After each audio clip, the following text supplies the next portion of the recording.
né? Se hoje, por exemplo, nós estamos aqui, um dia alguém plantou, alguém veio aqui, por exemplo, nesta cidade, começou a fazer aqui um trabalho, que pelo que me consta, quem vinha aqui era o pastor Jaime de São Paulo, era o missionário Soares, que vinha aqui e fazia as reuniões esporádicas, às vezes uma vez por semana, às vezes uma vez por mês. Muitas das nossas igrejas começaram dessa maneira, começou dessa forma, para depois vir alguém, continuar fazendo aquele trabalho, regando com as orações, regando com as pregações, até que viesse o crescimento acontecer. Como da mesma forma,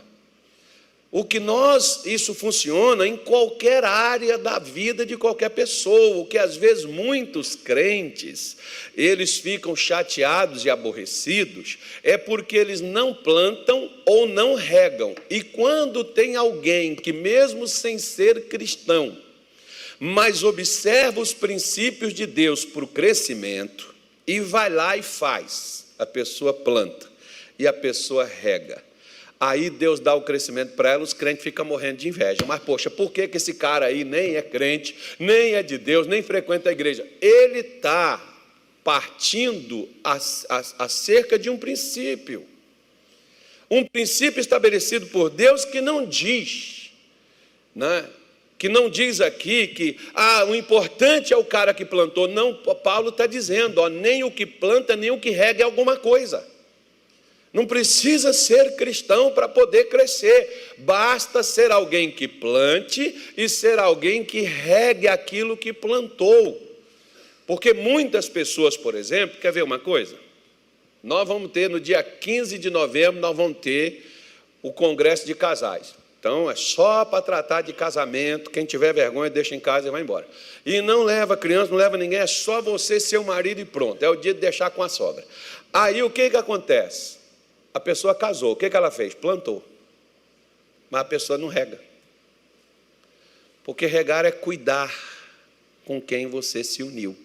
Você plantou, o que você fez? Você pôs um filho no mundo, mas você não cuida dele. Por que esse filho vai te dar trabalho, esse filho vai te dar decepção e vergonha? Não, mas é porque eu sou crente, mas você planta e não cuida do que você plantou? Uma vez um professor fez uma experiência, deu para cada aluno uma planta do mesmo tamanho, na mesma idade, já estava plantado já, né? Deu para eles e mandou eles levarem para casa, e eles levaram para casa. E depois de uns 20 dias, o professor pediu para que todos levassem de volta a planta. Muitos chegaram lá, você sabe o que tinha dentro do vaso? Só a terra. A planta tinha secado. Por quê? Eles esqueceram de regar, esqueceram de molhar a plantinha. Outro chegou, a planta tinha crescido, né, já tinha aumentado o tamanho dela. Por quê? Porque aquelas crianças lembraram que tinha que molhar a plantinha. Regaram a planta estava forte, a planta estava se desenvolvendo. Às vezes, e depois o professor fez uma outra experiência, pegou a mesma semente, pegou a terra, adubou a terra, botou dentro dos vasos, entregou para os alunos e disse, quando você chegar na sua casa, você planta. Depois ele tornou a pedir de novo para que eles pudessem levar até a sala de aula a experiência deles com a plantação. Resultado, teve planta que não nasceu. Por quê? Porque não regou, mas plantou, mas não regou. Se nós plantamos, mas não regamos, não espere o crescimento dado por Deus, porque ele não virá. Isso não vai acontecer. Tem pessoas que às vezes elas dizem assim, pastor, eu não sei por que eu não estou conseguindo, eu não sei por que a minha vida não muda, eu tenho vindo para a igreja, eu tenho lutado. Aí eu vou te fazer uma pergunta. Você tem observado se você tem plantado? E o que você plantou, você está regando? Porque se você não planta, ou se você planta, mas você não rega, resultado disso, o que acontece? Deus não vai dar o crescimento. Como, por exemplo, vou te dar um exemplo aqui financeiro. A maioria de vocês aqui plantam, mas não regam. Por isso que você não cresce financeiramente. Como assim? Se você é dizimista, se você é ofertante, você está plantando, mas você não ora para Deus abençoar a sua plantação, para a sua plantação crescer, para a sua plantação expandir. Você não ora, sabe por quê? Porque você diz assim: não, mas eu não dou dízimo com interesse. Eu também não. Mas se Deus diz que Ele pode abrir as janelas dos céus e derramar as bênçãos que vem a maior abastança, eu prefiro que a janela esteja aberta e a bênção esteja sobre a minha vida do que eu esteja vivendo na escassez, na miséria. O que acontece com muitos? Não, pastor, eu entreguei, basta apenas eu ser fiel. Não, meu querido, você deve orar. Um dia, por exemplo, lá em Belém, eu plantei uma oferta especial com os irmãos e disse assim: ó, o dia que você trouxer, você vai entregar na minha mão, eu quero fazer uma oração por você. Aí, o dia que o irmão trouxe, ele foi lá me entregar. Eu falei: espera aí, irmão, eu quero fazer uma oração pelo senhor. Ele falou: pastor, eu tenho uma casa, meu filho tem a casa dele, eu tenho o meu carro, minha esposa tem o carro dela, meu filho tem o carro dele, meu filho tem o trabalho dele, minha esposa tem o trabalho dela e eu tenho o trabalho meu. Nós não precisamos de mais nada. Eu falei assim: que bom. Então deixa eu fazer o seguinte com o senhor. Aqui nessa avenida aqui, ó, Avenida de José Malché, tem uma casa, ela é 1.200.000, me parece, que o camarada estava pedindo na época. Compra essa casa, porque eu fui lá olhar ela, até por uma outra coisa. Eu não quero nem para a RIT, não, que era para a gente fazer um estúdio da RIT lá. Falei: compra essa casa, ela tem uns 5 quartos. Dá para a gente recolher uns 30 jovens desses que ficam aí na rua cheirando droga aí e fica aí se matando? E o senhor contrata uns psiquiatras, uns psicólogos e umas enfermeiras e compra comida e abastece lá, que eu dou assistência espiritual, que eu vou lá com eles para a gente poder orar. Ele falou: ah, isso aí eu não consigo. Então o senhor está precisando crescer. Deus está precisando te dar crescimento, mas o problema é que nós, por exemplo, achamos que se plantar está resolvido. Não, meu irmão. Se você plantou, você precisa regar, você precisa alimentar o que você está plantando, você precisa pedir a Deus para que Deus coloque a mão, para que Deus coloque a bênção, para que Deus faça aquilo na sua vida. Como, por exemplo, quer ver uma coisa? Quantos de nós escutamos uma pregação, vibramos com ela? Poxa, pastor, essa palavra é tudo que eu precisava. Bom, na minha cabeça está tudo resolvido o seu problema, porque se você precisava da palavra, a palavra foi te dada, então você tem a solução. Passa 3 meses, eu pergunto para você: e aí, irmão, como é que você está? Poxa, pastor, olha, não está bem não, não está legal não. Mas aquela palavra, você falou aquele dia que o culto foi todo para você, você não deixou para ninguém. Você pegou tudo. O que aconteceu? Ah, pastor, não deu certo, não aconteceu, não virou, não deu em nada. Mas, poxa, espera aí. Você ouviu aquela palavra, ouvi, e orou para que ela se cumprisse na sua vida? Quer ver? Lucas, capítulo de número 1. Bora lá. Eu gosto desse texto. Lucas.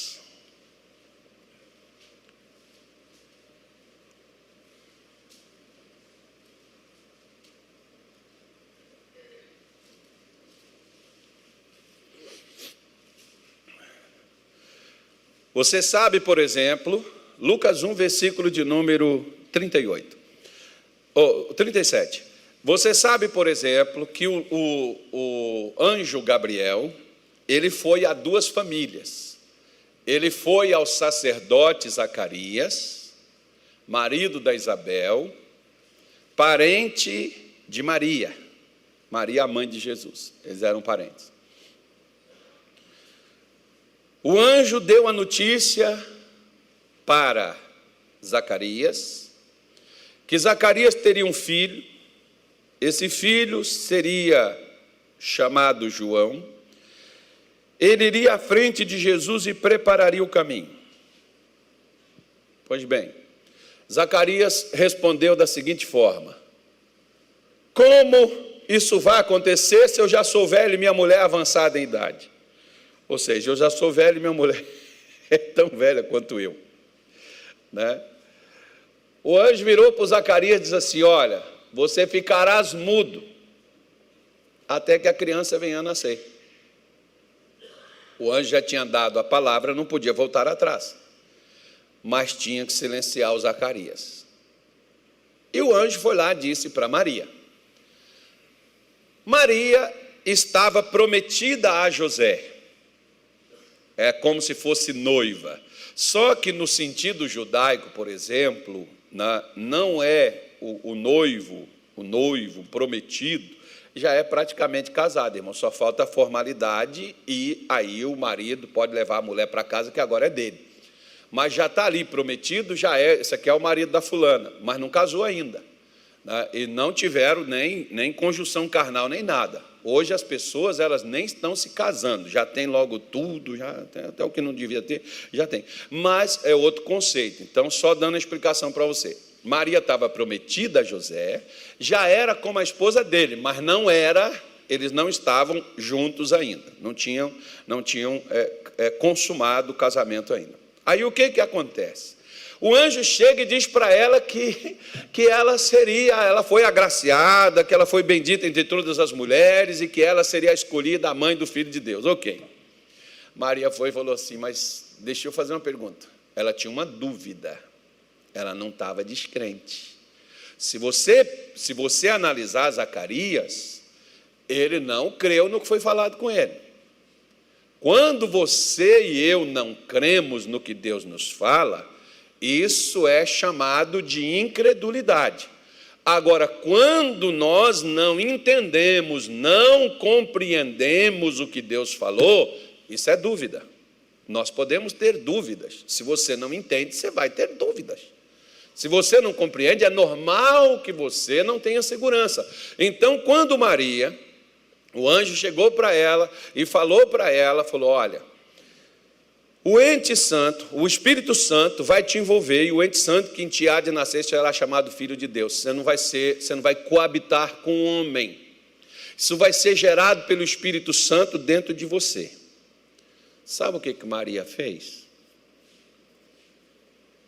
Esse versículo 37 diz assim, ó, aí ele foi, deu até uma dica. Maria, tua prima, né, não podia conceber, e ela concebeu na sua velhice e ela era estéril, e ela não podia ser mãe. Então Deus está gerando algo dentro dela. Então você está vendo que não é só uma questão de Zacarias com Isabel, existiu aí algo trazido por Deus. Aí o anjo diz assim, ó: porque para Deus nada é o quê?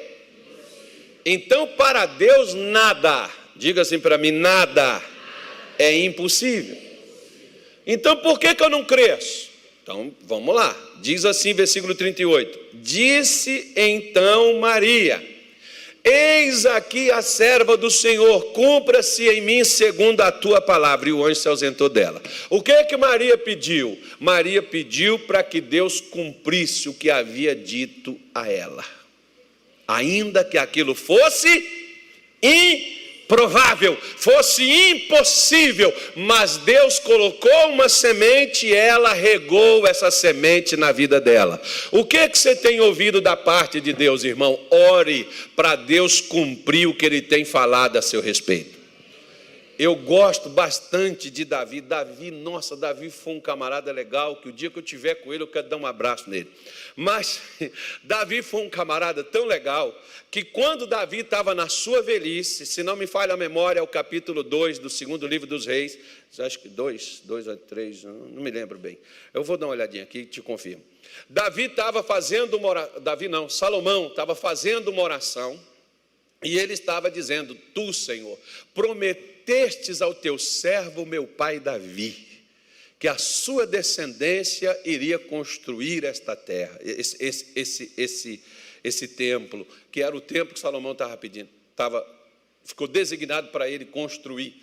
E ali Salomão faz, reivindicando o que Deus havia prometido, não era para ele.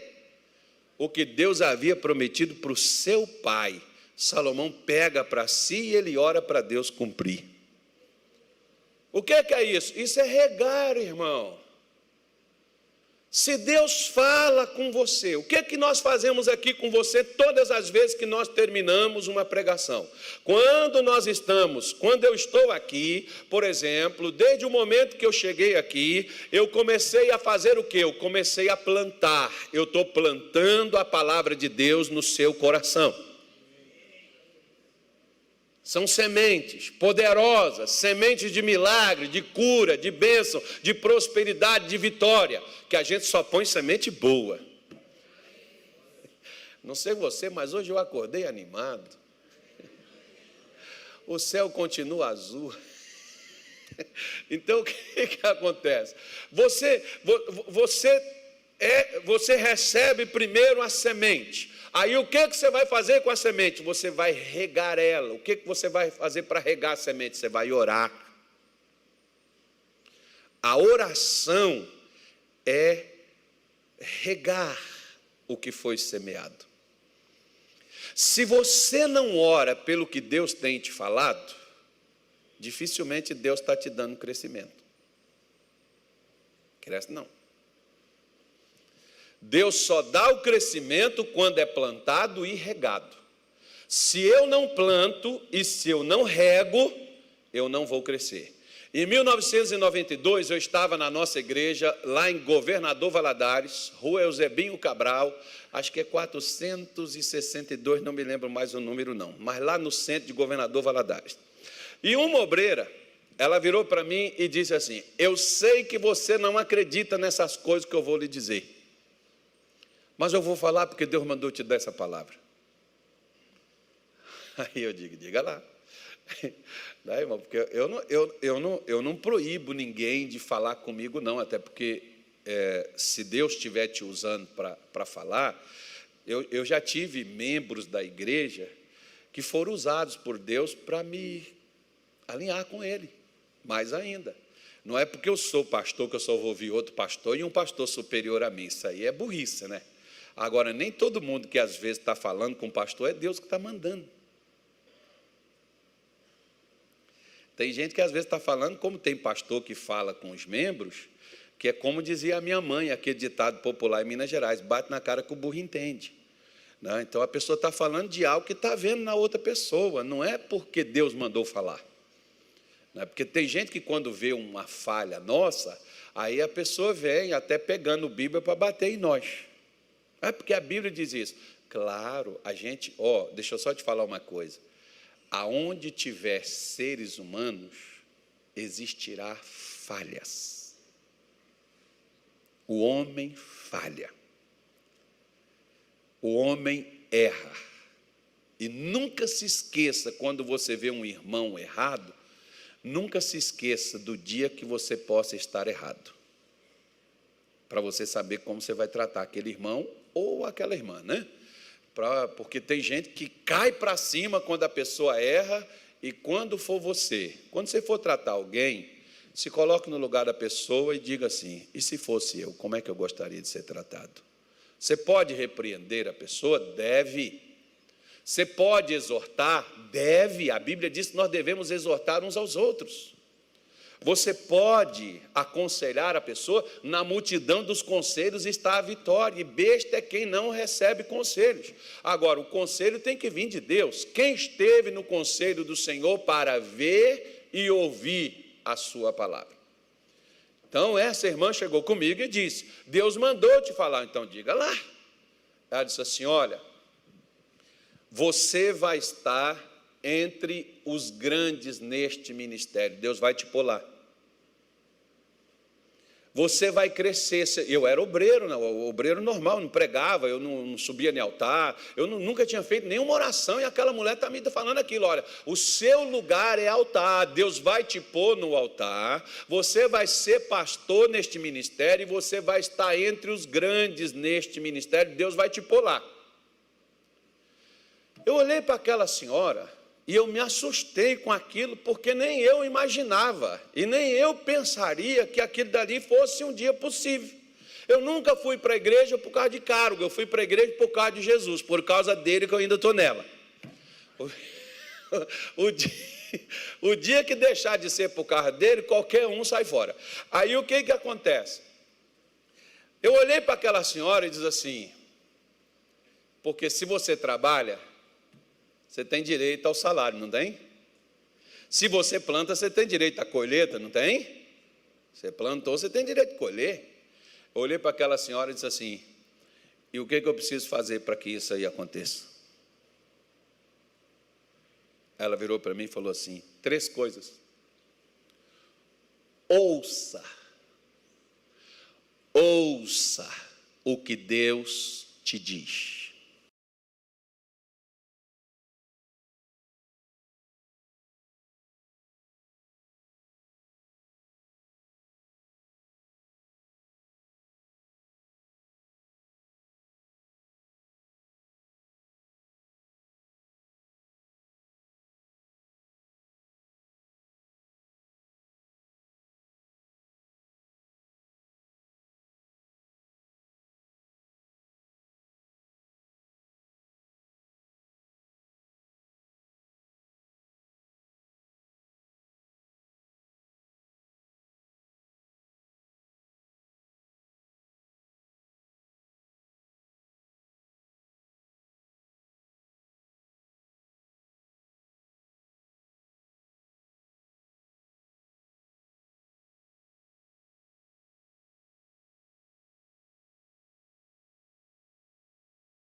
por meio de pregações, por meio de direções que Deus pode usar eles para poder te direcionar.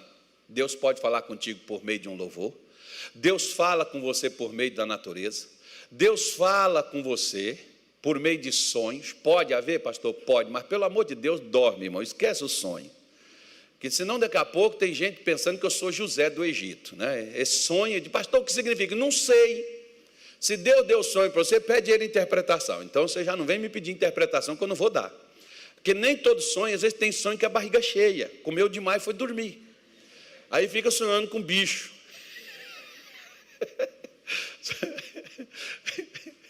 Fica sonhando com as coisas ruins, né? Então você não pode generalizar. Mas Deus pode falar. Ele falou com José por meio de sonho. Ele falou com José da Maria por meio de sonhos. Ele falou com Abraão por meio de sonhos, por tantos outros. Deus fala. E ela diz assim: ouça o que Deus vai te dizer. Obedece o que Deus te falar e ore para você conseguir obedecer e para você conseguir ouvir a Deus. E você já viu que nós escutamos todo mundo, mas não oramos muitas vezes para Deus falar com a gente? Pastor, eu vejo crente, tem crente que chega aqui comigo assim: pastor, eu não estou sentindo mais a presença de Deus. Primeiro, eu também não sinto.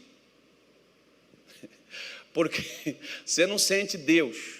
Ou Deus está ou não está onde você estiver. Ele diz que aonde estiver duas ou mais pessoas reunidas no nome dele, ali ele estará no meio dela. Independente se eu sinto ou não, ele está aqui. Por quê? Porque ele disse que estaria. Não é porque eu chamo, eu não preciso chamar. Nós temos um defeito de falar: Senhor, vem aqui agora, esteja comigo. Não, a partir do momento que você chegou aqui, chegou mais alguém, Jesus já chegou junto. Então, onde tem duas ou tem mais, aqui nós temos mais do que duas, mais do que três, mais do que cinco, mais do que seis, né? Como diz o cantor. Então, nós temos, onde nós estamos, Ele está ali no nosso meio. Mas nós oramos. Por exemplo, Jesus chegou na casa de Pedro. Como é que estava a sogra dele? Por que Jesus não meteu a mão, foi lá e levantou a mulher? Agora, quando eles rogaram, quando eles pediram por ela, o que Jesus fez? Jesus foi lá e levantou ela. Irmão, o que Deus está plantando dentro da sua vida, dentro da minha, é para crescer, mas você está regando? É importante regar. Não é importante quem rega, mas regar é importante, tão importante quanto plantar. Você está orando, você está pregando para o seu filho, porque tem gente, por exemplo, que às vezes eles regam, mas não planta. Você está regando. Quando você está orando pelo seu marido, você está regando. Mas você está plantando, você está falando do evangelho para ele. Não é chamar ele para vir na igreja, não, é falar de Jesus para ele. Você fala. Se você não fala, mas eu estou orando por ele, você está só regando. Cadê a plantação? Você está só regando. Cadê a semente?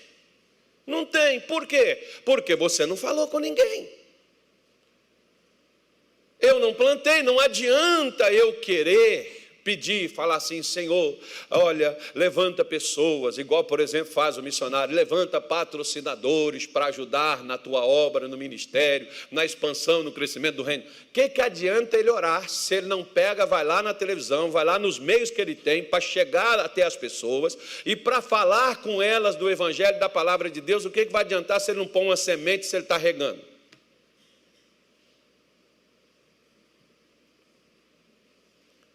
Vai adiantar alguma coisa? Vai ou não vai? Não. Jesus está dizendo que a semente é necessária e que regar é necessário. Ele só não está enfatizando que quem planta é indispensável. Quem rega é indispensável. O necessário é Deus que dá o crescimento. Por quem depende, ele não precisa que seja especial quem está plantando e que seja especial quem está regando. Especial é Deus que faz crescer o que foi plantado e o que foi regado. Por isso, por exemplo, um dia um pastor me fez essa pergunta. Ele disse assim: como é que o senhor tem coragem, que o senhor vai lá, né, e o senhor prega, e depois o senhor ora, e o senhor vai e faz, manda a pessoa fazer o que ela não podia fazer. Como é que o senhor tem coragem de fazer isso? Eu tenho coragem de fazer por causa de uma coisa. Primeiro, porque eu preguei para ela. E segunda coisa, eu reguei o que eu plantei. Porque o que eu fiz? Eu fiz uma oração. Eu fiz isso nessas viagens que eu fiz para o interior do Mato Grosso aqui, em todas as cidades aonde eu fui. Eu disse para as pessoas, falei: irmão, deixa eu fazer uma coisa com vocês. Você que está sentindo dor, eu vou orar por você. Se a sua dor sumir, você faz o que você não podia fazer. Quantas pessoas disseram para mim: eu faço. Teve uma senhora, por exemplo, lá em Colíder, eu falei aqui sexta-feira, mas deixa eu te contar aqui para você ver o que acontece com uma pessoa.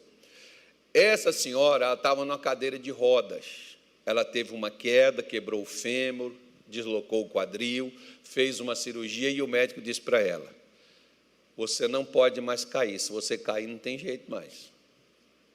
Então essa senhora está condenada a viver aonde? Cadeira de roda. Eu cheguei para ela e disse assim: mas se eu orar pela senhora e as dores acabar, a senhora levanta e anda? Ela falou assim: levanta. Eu falei: então tá bom. Fiz a oração por ela, porque eu preguei, né? Eu preguei primeiro e depois, sempre eu falo: